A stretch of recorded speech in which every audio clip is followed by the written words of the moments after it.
The way that I look at budgeting, I take a big picture view of a given month in budgeting. I want to spend, I set a budget of per month of $2,600 basically.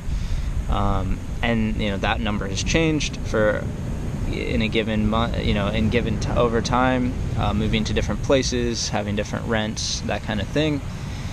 But this is just the way that I found it the best way to look at it. In the past, I used things like Mint, where you'd set a budget for each given category, and it just never really worked for me. It just didn't really help me make any better decisions or actions. And I knew, I always have in my head, okay, I'm going to spend $1,400 on rent, I'm going to spend this on this, this on this, and then here is your spending money of, let's say $1,000. So that's what I've just always tried to think about, of what is the big picture. And because ultimately that's what it's not, you shouldn't I know a lot of people that get excited when, oh look, I only spent $150 on restaurants when my budget is $250 a month. Well, but at the same time, if you spent $500 on shopping stuff and your budget is only $50, well, it doesn't matter if you saved money on your restaurant, you're still over your budget on a monthly scale. So that's why I just stopped doing that kind of thing. I only look at a month by month, what is the number and how do I beat it. You just have to stay disciplined in every single category. There isn't this weird thing of oh, I can save money on food, but so I saved $50 on food, so I can spend $100 extra or $50 extra on clothing.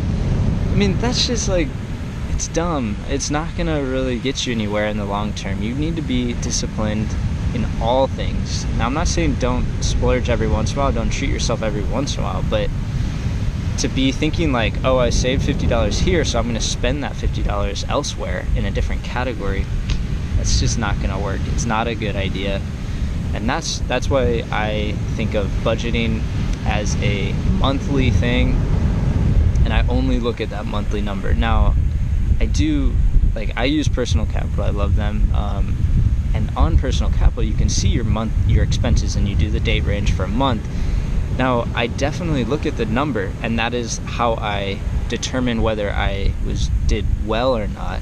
I spent $2,400 when my budget was $2,600. Great job, cool. That said, I still go in every month and look at the categories. So I say, okay, I spent $2,700 when my budget is $2,600. Why is that? And for example, last month I spent a little bit extra because I had this $520 ski pass charge. So then it's okay, well, yes, I went over budget, but I had this big thing that I knew was coming, and I still did pretty well considering. And I go in every category, and I still go into restaurants, and I say, okay, well, I know I usually spend around $200 or $250. Am I under that, over that? Is it in line? Great.